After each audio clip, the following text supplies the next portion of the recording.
me just say welcome to everyone. It's morning some places, afternoon some places, evening some places, depending on where you are coming in from. And I really appreciate you joining us today for our annual Data Science for the Public Good Symposium. For those of you that don't know me, I'm Sally Keller. I am a distinguished professor at the University of Virginia in biocomplexity, and I lead a social and decision analytics division. And you'll get to hear from many of my colleagues this afternoon. It's afternoon in Virginia. I'll just make that clear. Many of you have been to our past events and symposium in person, so I welcome everybody for the first time to our virtual symposium. Today's symposium is a signature event. It's part of our Data Science for the Public Good Forum here at University of Virginia.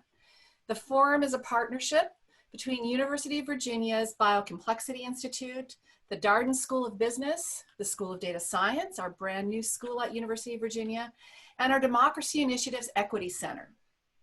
The forum enables us to bring just fabulous speakers forward throughout the year to share their experiences and to share with us the importance of data science for the public good. Today, our speaker will be Ken Pruitt, and I'll introduce him in just a minute. I want to introduce my colleague, Professor Ken Pruitt, and I'm delighted to be able to introduce him. Ken is the Carnegie Professor of Public Affairs and a special advisor to the president at Columbia University. Ken's education perhaps was a precursor to being interested in the census, as it took him across the country, starting in the South with a bachelor's from Southern Methodist University, then to the Midwest with a master's from Washington University. Then he went east to become a Danford Fellow at the Harvard Divinity School, and finally to the West to Stanford for his PhD. Today, Ken will talk to us about a very interesting topic that has a very interesting title, and it's the 2020 census. Is it the end of the line? With that, Ken, I'm going to turn it over to you. Thank you. And I do start with an apology. I'm going to be very American-centric in these comments, and I apologize for that. On the other hand, I hope that the American story is really interesting, even to those of you who are not American. I'm going to start with a few words of history. In 1790, federal marshals on horseback asked 3 questions of every household in the recently established states. Total count, 3,929,625. Total cost, $44,377. This was a basic knock on the door model of a census, and it continued for the next 17 censuses, adding, of course, many new features such as sampling theory, master address file, long form, short form, group quarters. A lot of things happened, but the core was the same. Go out, knock on doors, and ask people to answer the questions. We call this Model 1. It worked well enough, but by the time we're into the mid 20th century, it was steadily getting more and more costly. The labor costs were huge. So in 1960, they ran an experiment. You mailed out the form, but then you sent the numerator to the household to pick it up and check it. So if it was clean, the respondent just handed it over to the numerator. He or she examined it quickly and said, "Just this looks great," and so forth and so on. If they ran into a problem, let us say the enumerator is talking to some household, and it's a young couple, and he hears a baby crying, and he says, the enumerator says, they were mostly male, but not completely. But wait a minute, I hear a baby crying. Well, oh yeah, no, sure, we have a baby. When was she born? Well, she was born that she should have been on the census. But a lot of people do not count their children. It's still one of the most undercounted groups in our society. So that's the kind of thing they would pick up to make sure that the census was correct. It worked well enough that by 1970, 10 years later, they went to an entirely mail out, mail back. This was quicker, cheaper, and generally more accurate. Send enumerators only to the left out number, the people who didn't bother to respond. This non-response actually became a problem. The idea, and so I'm going to sort of turn now from Model 1 to Model 2. Model 2 is this mail out, mail back. But the number of people who did not answer the form increased in every census, starting in 1970. Moved to 1980, 10% fewer cooperated. The next census, another 10%. And so now we're in 1990, and there's a lot of anxiety in the Census Bureau, and in particular in the Congress, because the census was doubling in cost, even though, of course, the population wasn't growing at twice that rate, twice the rate every 10 years. And the prediction for the 2000 census was that the response to the census, the mail-out response to the census, would be down to 55%. And so there was a panic, and close to a panic, and the Congress simply said to the Census Bureau, you better come up with a new model. So that is what I'm going to talk about as Model 3. 2000 was the new millennium, time for thinking big, innovative, differently. And so the way I would put it today, in the 2000 census, we gave the mail out, mail back census model a facelift. And I mean that literally. Ask yourself, what is the face of a question? It's an odd, of the census, that's an odd question.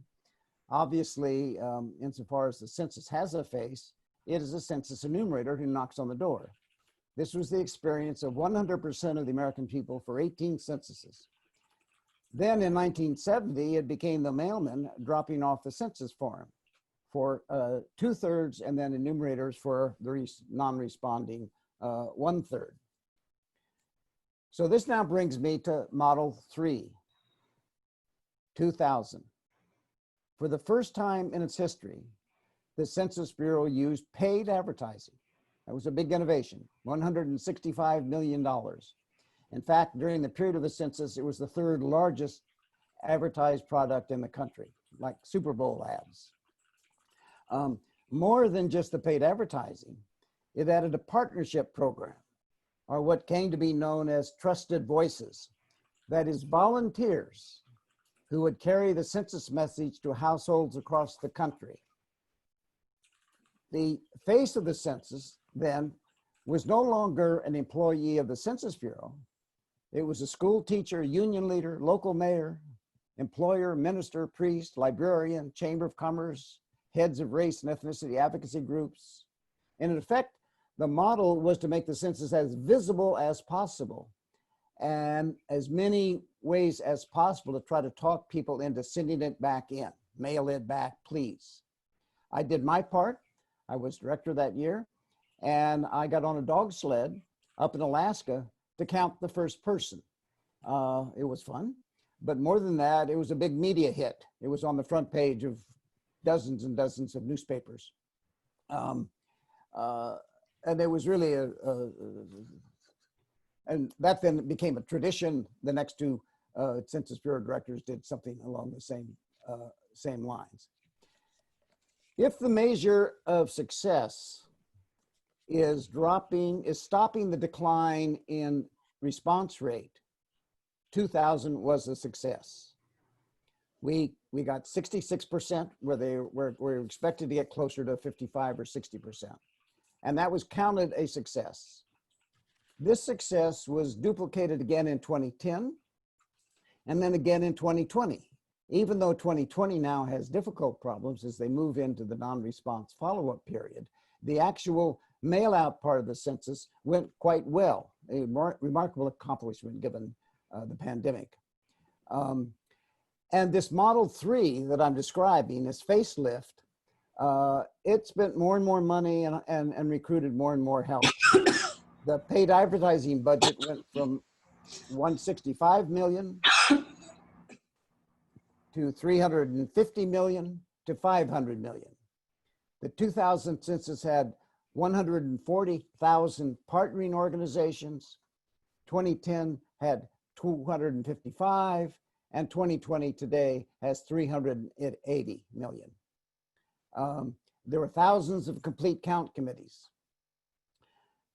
The face of the census had become a vast volunteer labor force, loosely managed by the Census Bureau, but projecting itself into the census space, not as enumerators, not as employees of the census itself, but as neighbors, partners, trusted messengers.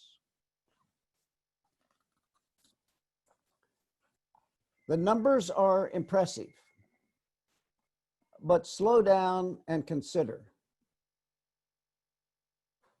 The advertising budget went up over the 3 censuses.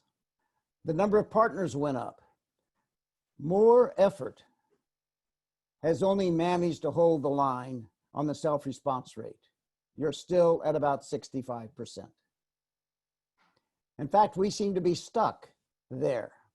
So it's an odd success that we celebrate from one centennial to the next. Spend twice the dollars and twice the effort just to stand in place. I'll come back to this momentarily. There was also something else that then happened starting in 2000. This was unplanned, but loosened, but provided by this kind of facelift mechanism and procedures that I just described. From 1790 to 2000, the federal government was the sole actor responsible for a census, and it was guided by very specific and transparent rules. Gradually, this task came to be shared with states and cities, but also with corporations, advocacy organizations, private foundations, spending their own money, corporate money, advocacy money, foundation money, along with cities and states, which earlier had, of course, never spent any of their own money. In the first of these experiences, for example, in 2000, Milwaukee invested $350,000 on a I Will Count in Census 2000 campaign. And it was joined by several hundreds of other cities that used their funds to build their census numbers. Happened at the state level, led by California, $35 million in 2000. These investments had 2 goals: to secure congressional seats and electoral college votes, and to assure a fair share of what was then $250 billion a year in federal funds, distributed through formulas based on census counts. These federal funds were for everything from health, transportation, disaster preparedness, low-income training programs, school systems, and so forth. And 250 billion felt like a lot in 2000. 2 censuses later, it is, in this census, $1.5 trillion. $1.5 trillion every year. New York City, for example, estimates $1 billion in federal funds each year for the next 10 years. And so missing numbers, if missing anyone, really hurts. For example, more than $2,000 from the public school budget for every student who is not counted, every low-income child who is not counted every year. Similar cuts in job training programs, transportation, and so forth. With this federal funding at stake, New York City takes out of its own budgets $40 million just to help the census. I noted above that California spent $38 million in 2000. Today, for this census, nearly $200 million, a multiple of 5. In fact, half of the states are, on a per capita basis, are making similar investments. This unplanned, unexpected consequence of the facelift, launched 3 censuses ago, raises a troubling question. The Census Bureau itself is totally indifferent to the implications for red or blue states of any of its operations. It is completely and only focused on a complete count of the complete county. However, the Bureau now finds itself linked to cities and states that are alert to the financial and political implications of how they promote or don't promote the census.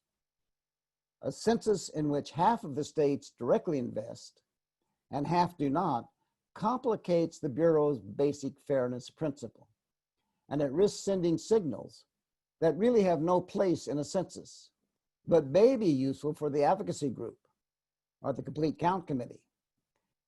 In fact, sadly, local gaming can actually torque the census, bias the census. Maybe in one state, using your own money, you skip the undocumented. After all, they're very difficult to count, and you focus on the suburbs. But in another state with large sanctuary cities, it's the opposite. You go to the cities, you make sure all of those, the undocumented are counted, and you ignore the suburbs or the rural areas. The public cannot distinguish between what the Bureau is doing and what all of these quasi-independent actors are doing, all flying under the flag of the census. Has the Census Bureau, however inadvertently, created a condition in which individual states making the biggest investments get the biggest awards in congressional seats, electoral college votes, and those very substantial federal funds? Keep in mind that $1.5 trillion is a fixed resource.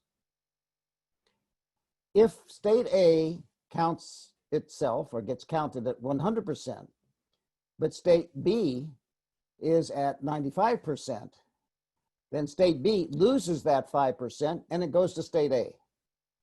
In fact, they get more money than they should have gotten, given even though because they were counting it at 100%. So you created a unevenness in the census. Now, let me just hold that in place for a second, and let me go back to Model 3. It revealed something about the American population. 2/3 are likely to cooperate, no matter how much advertising and trusted voices urge them to do. The Model 3 will always have a non-response problem, requiring heroic efforts by the non-response follow-up effort. This was not what was expected in 1970 when mail-out, mail-back was created. It was not anticipated in 2000 when the facelift was added. In my judgment, there is a structural weakness at the heart of this model, this mail-out, mail-back model, even after you added all of these extra things like paid advertising and so forth.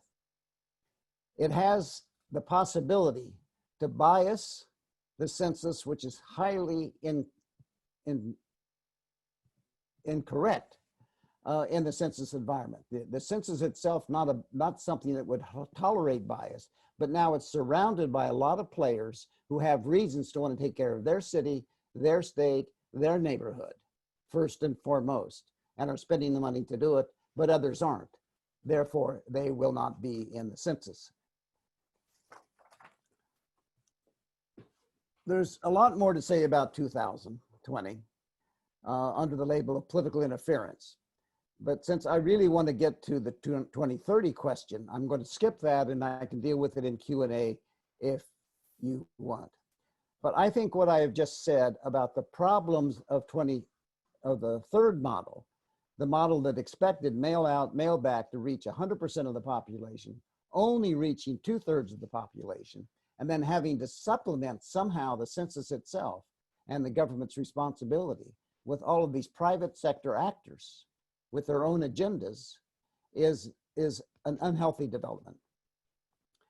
So in effect, as we now look at 2030, there's a push factor and a pull factor in terms of a new model for the census. The push factor is the weakness of the current model, as I've just outlined. It cannot increase the mail back rate. It's stuck at 2/3. And the bias in trying to connect with and collect from the remaining 1/3 that has now been put in place is simply inconsistent with what we expect of a census. So the push factor is we have a broken model and we have to come up with something new. The pull factor is the opportunity to create a 21st century information platform for the country that in multiple ways is much better than the one we have now. The Census Bureau will remain at its center, but the Census Bureau's task will be data curation more than data collection. And that's a very interesting, complicated shift, and I'll get back to that momentarily. So let me start with the obvious. The country is swimming in information. It is not as if there is not data around. And all of you students doing data sciences have joined data sciences, that's where the action is. There are government administrative record data, what we call ADREC. This is everything that you send in, your social security number, your income tax, your health records, your education records, your transportation, and so forth and so on. The administrative record data is a vast reservoir of information which the citizens have provided to the country. And we believe, and I'll get to who the we is in a second, that we can use the administrative records for what we now call essential data.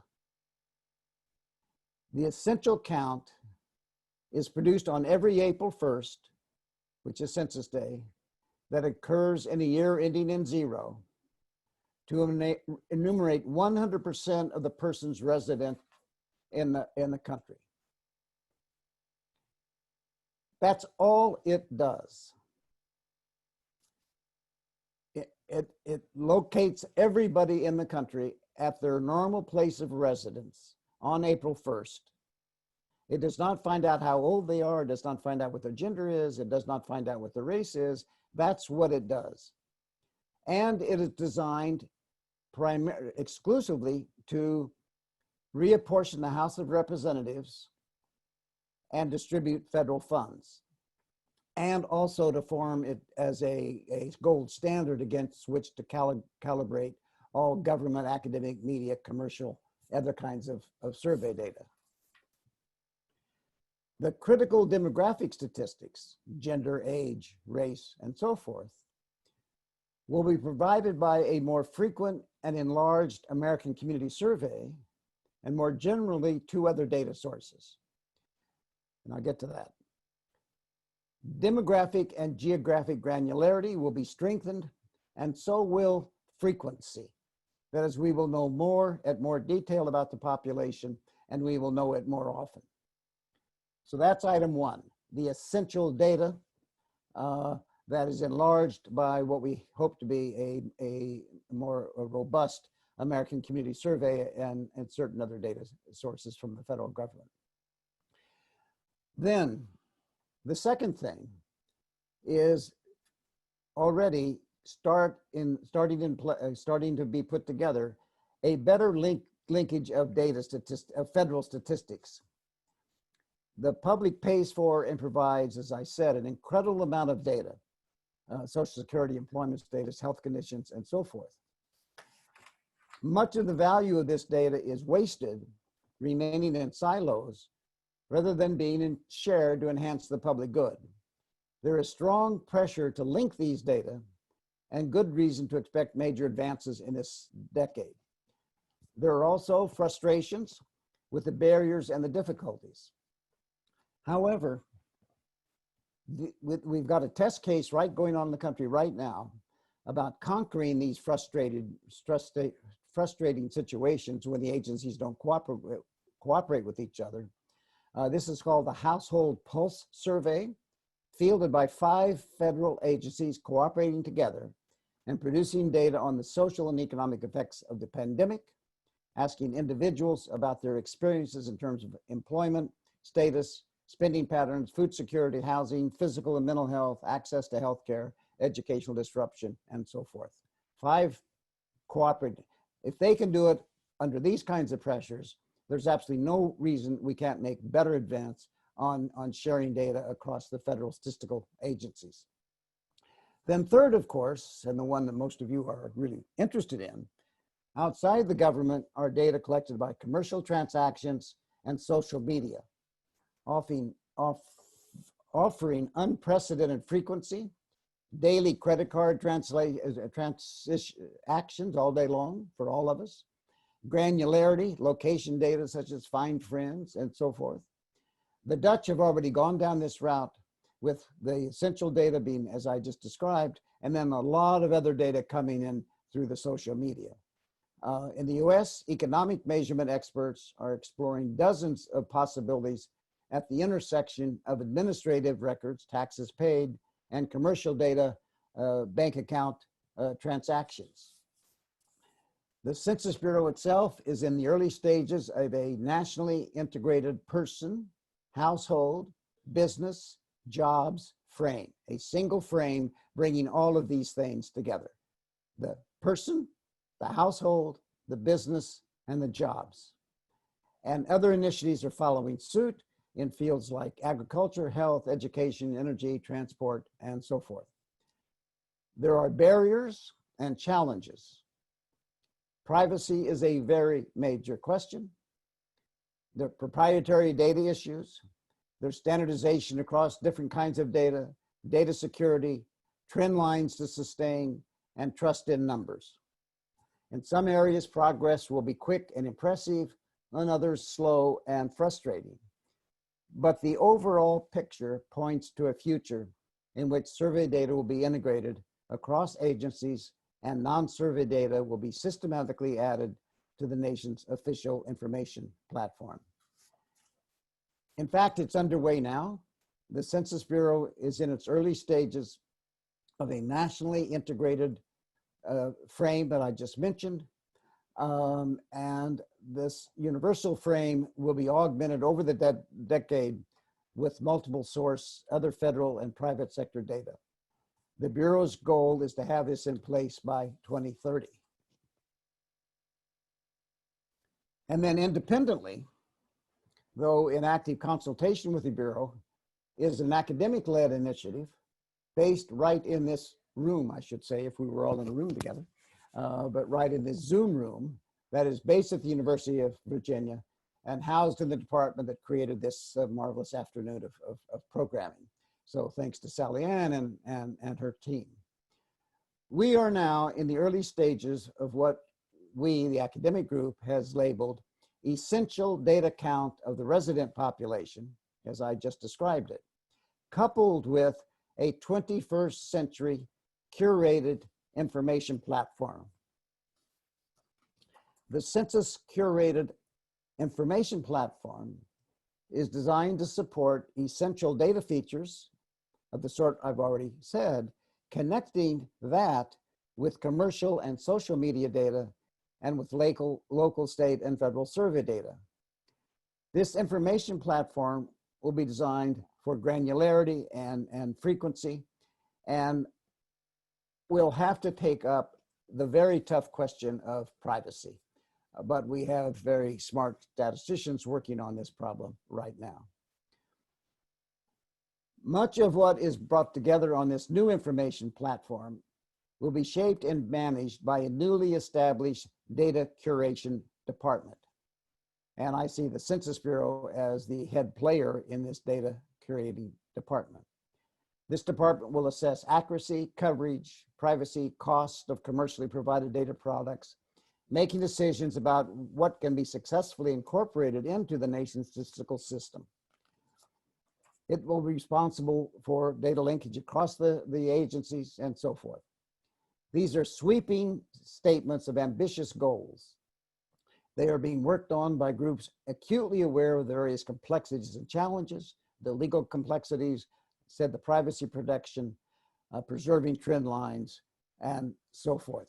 But producing a data in the public's interest and focused, of course, on the public good. I leave you with two thoughts.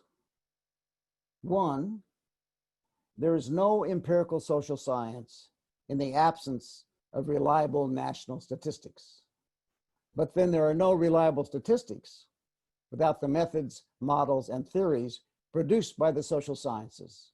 So what we are describing is very much a very substantial partnership between the government and what it's doing, the third source data and what they are doing, and then of course the academics who are going to fuel this and be the investigators of it.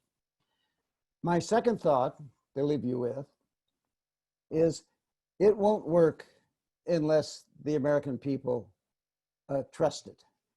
I am convinced that the reason that we're stuck at 2/3 in the mail-out, mail-back census is the growth of mistrust in the government, not just in the census, but more generally, our refusing to cooperate, absence of a community spirit, and so forth. And so we have a very substantial task for this new model of how to build the trust of the people, American people.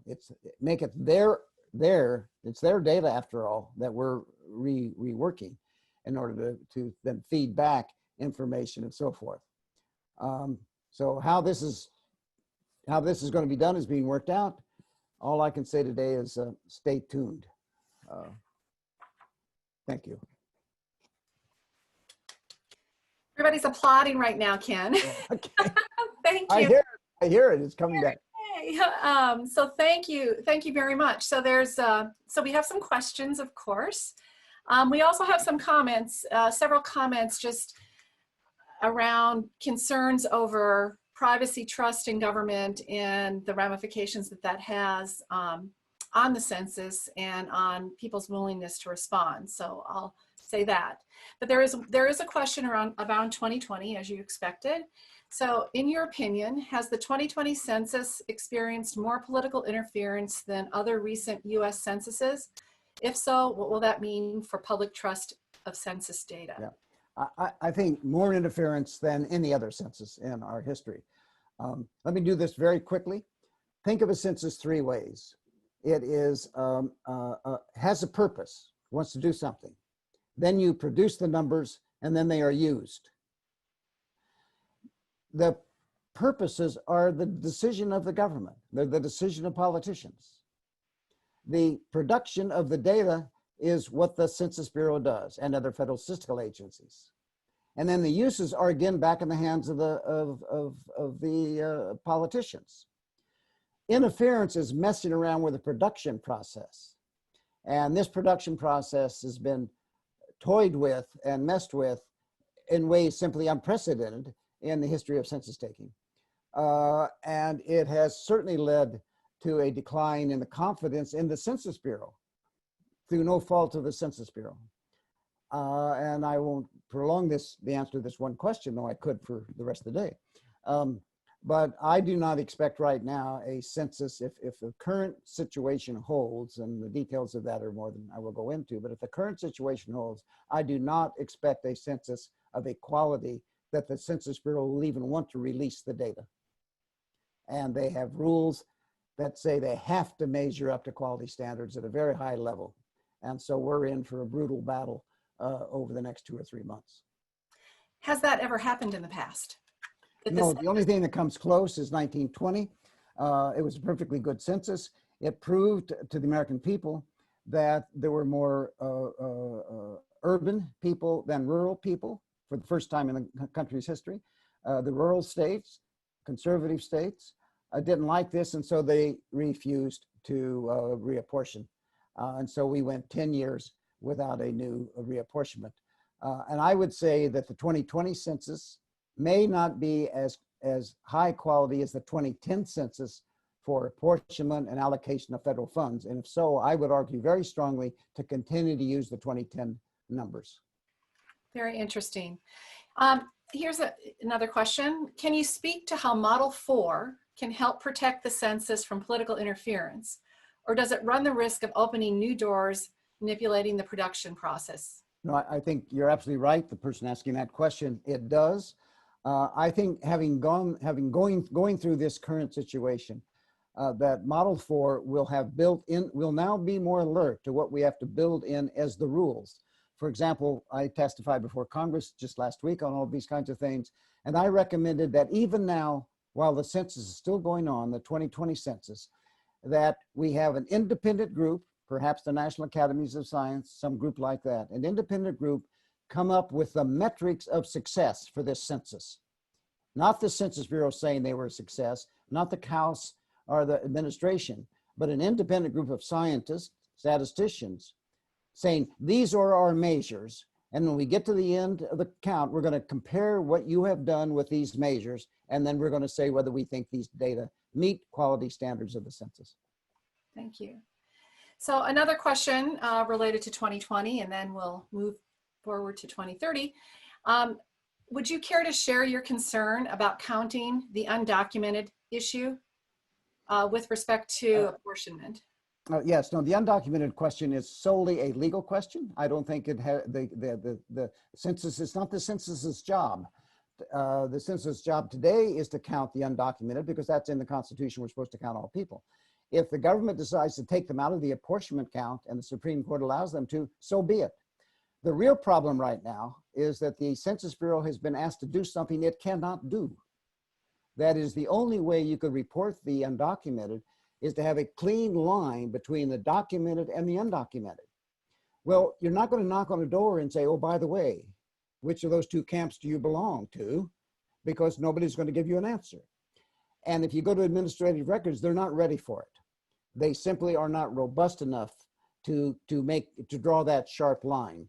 So what is worrisome about this request from the government, from the White House, is that they've asked the Bureau to do something that it's unable to do, and if they try to do it, it will not meet quality standards. But that's quite separate from whether it's a good idea or not. And that's the lawyer's argument, it's not mine. I don't take a position on that, but I do take a position on data quality issues. Thank you. Here's a question that's sort of very close to some of your interests. So thank you for the talk. It was very informative. What are your thoughts on marginalized groups that may be overlooked or missed by census data, such as homeless people, traveling populations, or communities that don't have friendly neighbor volunteers to encourage participation? My position on that is that you ought to do everything you can to fix it. We're supposed to count 100% of the people in the census. But that also means, by the way, wealthy people who are now forgotten the census. I live in a fairly expensive neighborhood in New York City. It's called Soho. Our current count is 44%. 44% at this stage of the census. Now, I know why. I'm here today because I'm here today for this event. And I walk the streets and I look for my neighbors. We're the only one. We have six people living in this building. We're the only one here. Everybody's at their summer houses, or they've gone to Europe, whatever. So 44% of a very well-educated neighborhood, and that's true across the country. So I'm just as concerned about missing those people from the point of view of a quality standard as I am the marginal, but certainly we have to do better on group quarters, on the homeless. The Bureau can do that if they have the time and the money. Let me just make one thing to make clear. We're now in the field experience phase of the census, and the person in charge, or the issue in charge, whatever to call it, the factor I should say in charge, is not the White House, is not the Congress, it's not the Census Bureau, it's COVID. You can't count people who refuse to open their door, and you can't hire people who aren't going to walk the streets if other people are unmasked or whatever. So COVID is controlling whether we can have a successful census as much as political interference is. Well, and then speaking of quality, a question that's come in, can you describe the quality standards of the census that dictate its release? Sure. No, there are a number, and part of it is obviously if you get to 100% and so forth and so on, you have the quality census. The question is partly variability right now, in this country, we have several cities that are 100% counted. And we have one city that is 0, and several others that are between 2 and 3 or 4%. That is simply not even if you counted a lot of places 100%, but other places nothing. Our states, the best counted state right now is at 72%. The least well counted state right now is at 49%. That's a swing of almost 25%. So that is simply not a quality piece of work. You cannot report that and say, oh, we've counted the country. If Alaska, you've only counted them at 50%, or New Mexico is about 50%. So it'll be a number of things like that, but they'll be obvious. That we simply, so even if you have a reasonably high count, let us say you take a census that's undercounted by 10%, that's 30 million people. That's a pretty large number to miss, whatever their characteristics are. We know we can't count the American Indian reservations very well right now, the Native Americans. They're under 50%. And we need a lot of time to make those corrections, and the time is not going to be there. Okay, thank you. So here's a question that's been bubbling around the community for a very long time. It's a long-standing debate about the federal statistical community and whether the federal statistical community should be talking about official statistics in this age of misinformation and misrepresentation of data. I would like, if we can create what we just talked about a Department of Data Curation to take on that responsibility. That's too big of responsibility for the current Census Bureau, given what it's already doing. It can't be independently assessing data quality. But that's why I think this data curation department that we've been talking about in our group is so critical, because it will do that. It will take on that job. What is junk data and what is not junk data? And how do you sort it out and how do you police it? But it's now unpoliced, as we know, and that's a huge setback for a country that should be as sophisticated as this one is. And that sort of bleeds into this next question, and it's should these ideas of future cooperation among government, private sector factor into U.S. privacy legislation currently under consideration? Hugely, because the more linkage you have, the higher the probability of being able to find someone. And these are statistical problems, they're not political problems. And until the statisticians can get it right and make sure that we've gotten it right in a way that we don't inflate or deflate erroneously, then we will not have this system. It's not a job for the politicians, it's a job for the scientists. But the scientists are, I think, up to this. They have solved problems starting back in 1790. That's why we've had successful censuses, really down to today's. And today's may not be this, the final one of this version, this model may not be a successful census. There are a couple questions about administrative records. People have talked about we've talked about using administrative records for quite a while to help support the census. But what's different today? Is it about computing power? Is it about data science? Is it about response accuracy that we think that these records can help us with? Yeah, no, all of the above. I was pressed in 2000 to use administrative records for the final part of the count, and we looked at them and we did not have confidence in them. But since then, the Bureau has been studying this. Right now, they are conducting a census, an office census, using administrative records to compare with what they're getting in the field. And so they will have, and they did that again, they did that in 2010. So they've been working very, very hard on this. But let's go back to the basic essential data only. All you're doing in that part of the census is counting the number of people, no attributes, no qualities, the number of people from the master that should be there given the master address file is. That is, we have a master address file that's up to date. It's a very strong piece of our equipment right now. And there's some vacancies. We won't know they're vacancies when we knock on the door and so forth. But you can find out even what's vacancy now and what's on the market. There's so much information out there that a lot of things administrative records could not do 10 years ago or 20 years ago can be done today by looking at it through the eyes of other data, like rental housing and for sale housing and so forth. So I think we have time for just a couple more questions. Well, no, we'll pass on that one. Sorry. Let's see. So this is an interesting question. What might you say? Can you say some more about how you envision the Census Bureau using social media in the future? Well, there are a lot of negotiations to be done with the social media people. But in terms of location data, they know a lot. They know more than the Census Bureau can know. In terms of new kinds of variables, friendship patterns, find friends, find your friends. How often do you use find your friends? Now you have to examine every bit of those social media data have to be scoured for whether they're quality data and usable. But knowing something about community, knowing something about networks, which the sociologists can do, but knowing that at the national level is extremely valuable intellectually. Now, there are issues, the huge issues of privacy, and I don't want to deny them because I put it this way. We have an opportunity to build this with the American people paying attention to us, doing it. And we're giving reports on a regular basis. We're thinking about this, we're thinking about this, and having them checked and have them argued with. We got to make this very transparent. If it feels like the government's hiding to create a new surveillance state, we're finished. This new model won't work, but then we're kind of in trouble because the model we have doesn't work. So that's our task, Sally. you can answer that question. How are we going to do it?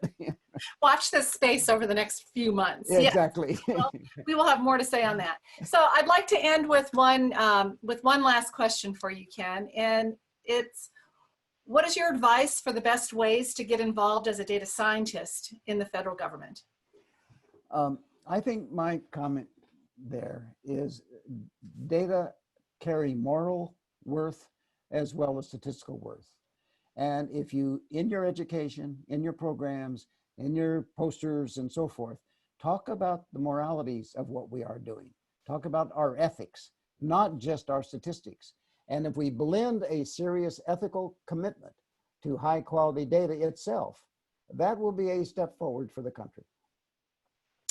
Ken, thank you. And I'm going to ask all of our participants to also take a second and thank Ken for the inspiring and wonderful talk and all sorts of things that we've learned about how the census operates and what our future holds. So thank you, Ken, very much. And thank you for joining us today.